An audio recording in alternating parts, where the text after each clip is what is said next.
So Grant, I'm going to start with you. How did this project come about, and what drew you to it?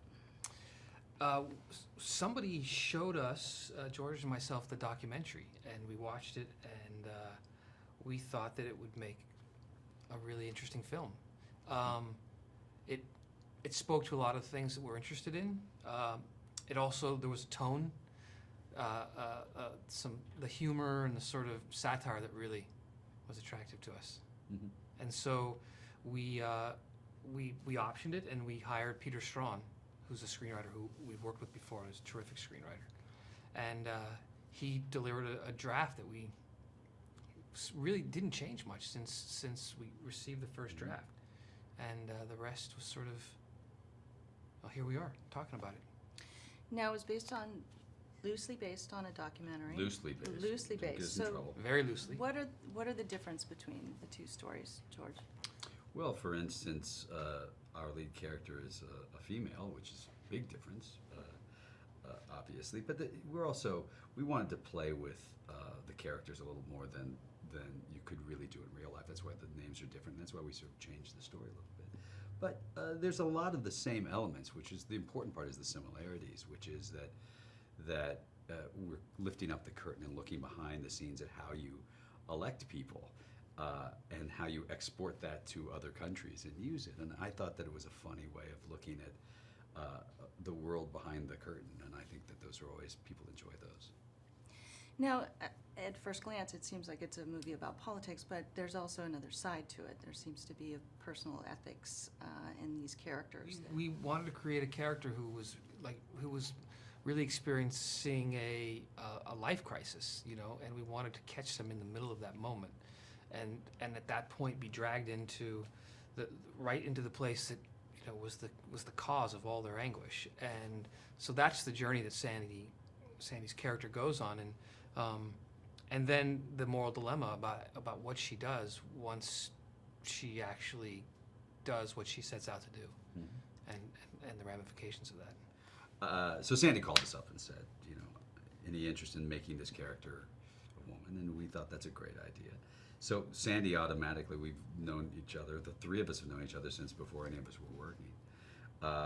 And then the rest of the cast was, once David came on board, the director came on board, then it was a lot of his first choices, absolutely. Billy Bob, obviously, anytime you can do anything with him, you do it, because he's just he always makes the film better. And everybody else. Yeah, everybody else. Everybody. Yeah. I mean, Sandy chose us, and then everybody else that we chose came aboard. It was a great cast. Yeah. And let's talk about David. Why was he the best choice to direct this film? He was available. Yeah, he was the cheapest. And also, he was the most inexpensive. Cheapest. He was the best available. Let's just say that. How's that? No, he's, look at his films. Look at the films he's done over the years. The trick with this movie was it's about tone, and he's really good with playing around and experimenting with different kinds of tone, and that's the very first thing that you look at, we thought of when we talked to him. Yeah, I mean, if you can do Pineapple Express, and then you can do George Washington. Yeah, or Snow Angels, or one of those films, that felt like the right kind of guy. Yeah. And talk a little bit about the locations that you were shooting in. It looks very realistic on film, but I know you didn't film this all in Bolivia. So Yeah.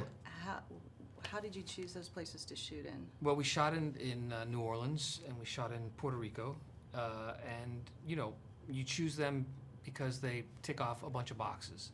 One is that there's locations that work. The other is that there's rebates or tax incentives that help you out, and there's a crew base. So for us, we were lucky enough to also get to go to Bolivia and shoot a lot of the exterior shots, and that helps sell Yeah, it. it makes a big difference. Yeah, it looked very good. Yeah. Now, what do you hope that people will take away from this film after seeing it? I don't know. It's always fun. Look, first and foremost, this is an entertaining film, and that's our job. I mean, that's what we want it to be. And if it makes you laugh about the process that we go through in how we elect people in any place, and it makes you think about and understand any part of that, that's a good thing. I think it's always good to, to take a look at how things actually work. Get the conversation going. Yeah. I agree. I mean, the first and foremost thing is to make an entertaining film and make a film that tells a story that people can get emotionally involved in, and that, in this case, has humor and has a lot of fun aspects to it. And then, if at the end of the day somebody questions, some of the things that we do, when I say we, that we do as a society to elect our officials, then that's sort of like a bonus. Mhm.